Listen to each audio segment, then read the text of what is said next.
research presentation over Chinese shadow theater. So shadow theater began in the Tang Dynasty and the Song Dynasty. It started in the Tang Dynasty in 1618 BCE, and then it happened in the Song Dynasty in 960 BCE.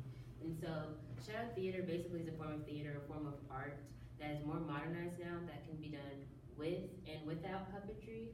It started in Taiwan and in China, but mostly it started in China. But in China, it mostly started in the Tang Dynasty. It was said, there are two different myths that have said how shadow theater started. First, they said the emperor had lost his wife, and the shaman brought his wife back as a shadow puppet. And so then he started having the idea to create shadow puppets. And then next slide. But then another myth, they also said that after the emperor's wife died, so in both stories his wife died, they said that after she died, that he saw children playing with puppets and he saw the shadows reflecting, and so then he had the idea to create shadow puppets and turn it into a form of entertainment. And usually he would do it at nighttime, and there would be a curtain, and he'd do shows for different people, and then he'd let more of the peasants start doing the shadow theater. Next slide. So during the time period that the shadow theater started, it was mostly related to politics. Most of the people that were lower class, and not people in middle class, most people that were in lower class were doing the shadow theater puppetry shows, and it was a form of entertainment for the Manchu rulers who took over China, because there was a big language barrier and they didn't speak the same language. So the shadow theater puppetry was mostly used as a form of entertainment for the higher class. And so then after this, the government forbade having shadow theater performed, basically because there's a peasant uprising, because they were getting more money doing these shows. And then there's also almost a feminist uprising after this time period, because women, when they were doing the shows, were seen as being the warriors, seen as the people that were almost like the heroes during this. So to prevent having a peasant or a female uprising, they forbade shadow theater for about 4 years. But then after that time period, they let it come back. So next slide. So just here's some pictures of some traditional shadow theater. In the first picture, you can see a man and then a dragon, which is oftentimes what they use. They usually had a dragon in almost every show. In this one, you can also see almost the same thing. But on this last picture, you can see the person over here is almost on a higher pedestal, more because he's probably the higher class, being represented as the higher class, and this person, he's kind of crouched over on a lower pedestal. He's seen as more the lower class. So those were mostly how they showed having the higher class people in the theater, and then mostly people being crouched over on lower pedestals during this time period were almost like the lower class. Okay. So again, they still use this as social classes during this time period. And then basically women, they had the supernatural powers also in these shows. So they would almost have, they could be able to fly, they could be able to do supernatural things, and so that would lead to feminist and peasant uprising. Okay, so there was religion also being shown in these shadow puppet shows. So back in this time period, a lot of people believed in Buddhism, and the shadow puppets were used to show spirits. So a lot of the shadow, well, not all of the puppets, but some of them show that there were spirits. And when religion was popularized in China, more people were doing shadow puppet shows that resembled this. So more shows had religion as like the basis, the moral of the story. But when it wasn't as popularized, people didn't really use it as much. But in recent years, you can see a lot of shadow puppet shows in a lot of religious festivals, on birthdays, holidays, and then people also use it as house clearings. And so in house clearing, people almost shade away the bad spirits. And so a lot of shows showing people shading away bad spirits in their households. So traditionally, when people used puppets in this time period, they were about 10 to 12 inches tall, but whenever they were doing higher class characters, they usually had them a little longer with bigger heads to almost show that they were more than other people. And then when they made the characters, they usually made them with paper or they made them with cloth, and then they used thread to pull it all together. And then they also did these at festivals, funerals, and a form of entertainment before television became popularized. And then the screen that they used to do the shadow puppets in, they waited till nighttime to do the shows. Then they used a big white cloth, and then they hung it up. And then after they hung it up, they used to put the puppets behind it to show the different characters. So there were also a lot of different traditions. Whenever they were doing the shadow puppet shows, when there were usually about 5 people that put together a whole show, and they would call this the shadow puppet troupe.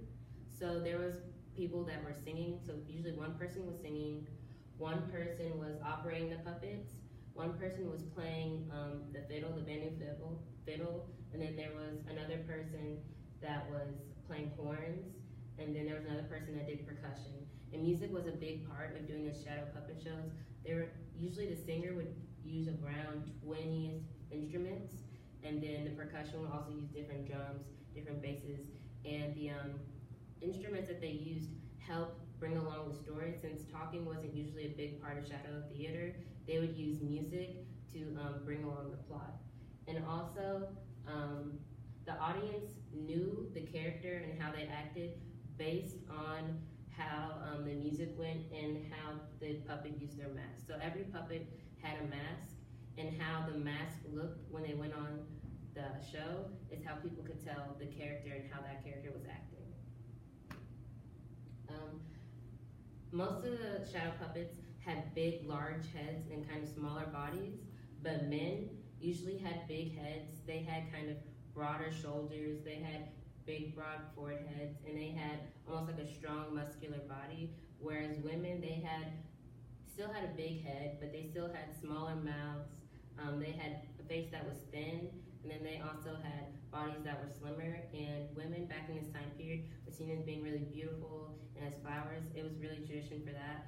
So then a lot of women during these shows, they usually had a lot of flower costumes on and big headpieces that used flowers because that was showing beauty back then in that time period. So after shadow theater was popularized in China and Taiwan, it also got popularized in Greece. And so Greek shadow theater was a little bit different than Chinese shadow theater. They still used the same puppets, but the Greek shadow theater, they had characters for each specific performance. So the same characters were doing different shows, whereas in Chinese theater, they used characters that were different for each show. So next slide. And so I'm gonna give a few examples of the characters. This one was the Karagassis. This one was almost like the stereotypical Greek man. And this guy, he had a good heart, but he preferred to look at things in the brighter things of life, and he preferred to look at things in a good light. And he usually carried most of Greek people's problems because most people in Greece during this time period didn't have a lot of money, and they usually were poor and not really in the upper middle class. So he usually acted how they did. He kind of walked almost on like the heels of his feet, just representing this as well. And so Agelia, she was the wife of the Karagassi, and she was always nagging. She had like the typical, how you would normally see a wife portrayed in the shadow theater. She kind of stood kind of tall, but she also would almost stand with her back kind of a little leaned over, usually because women in this time period were doing a lot of work that men weren't doing, because during this time period, there were also a lot of battles, a lot of wars, so a lot of women were doing work, so you could see that in her stance. That Hativitis, he was almost like a shadow of the Turkish rule. He was kind of sly, kind of stealthy. He was very secretive in the things that he did, and he was the typical breadwinner, so he made a lot of the money for the family. And when he walked, he kind of walked almost standing back and almost tiptoeing because he had like that manipulative nature, and he was kind of sly in everything he did. And then Bey was the rich citizens of their society. This person usually stood up very straight and tall, usually had his head held forward, and when they had the puppets, they would usually have his hand do a lot of motions. He was a part of the higher class society, and he was almost the head of his family, and so you could see that in a lot of the plays. And then Morphonios, his character was really ironic. So he was known as the pretty boy, or person that was very nice looking. He was very greedy, he was self-deluded, but his name was ironic because although they called him the pretty boy, in the picture he was really short, and he had a really long nose, and he was very silly, he constantly fell in love, he was almost like the romantic, and so it was very ironic because he was known as the pretty boy, but he was short, he had a big nose, and he just wasn't what typical people thought was the pretty boy.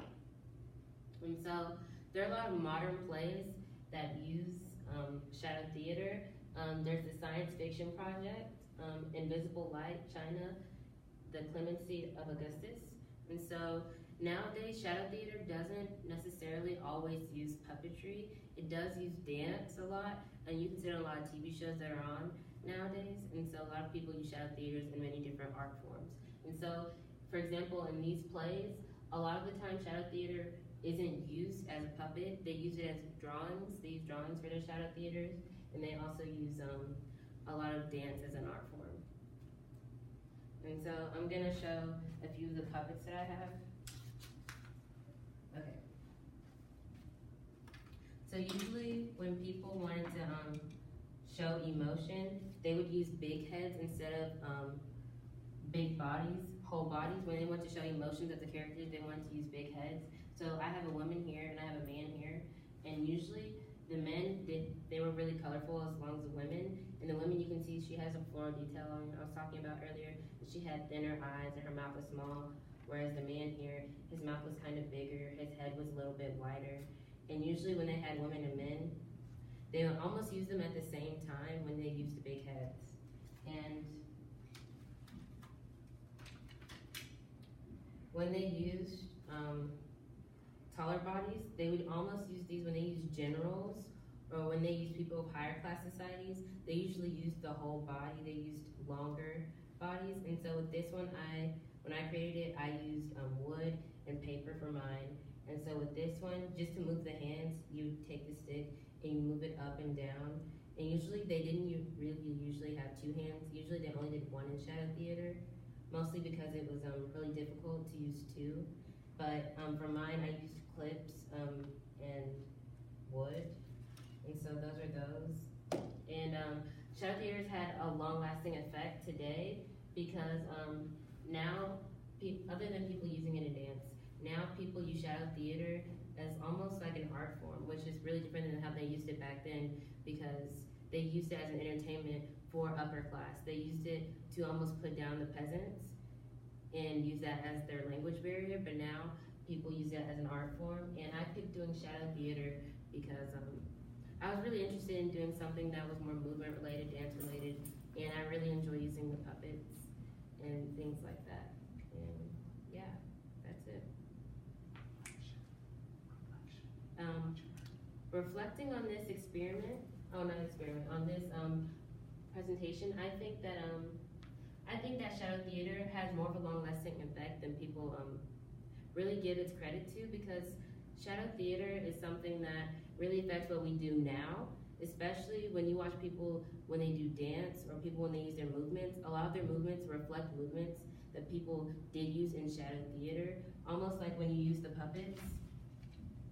For example, using these puppets, you could tell how the character was feeling by the way that they moved with their hands. So if I had more of like a quick motion, you could tell that the puppet was had more of an angry tone. But if you had more of like a slow motion when you're doing things, you could tell that that's not the emotion that the puppet had. And I think that's something that people still use in theater today. Something that, not even using puppetry, but something that people use just overall in theater.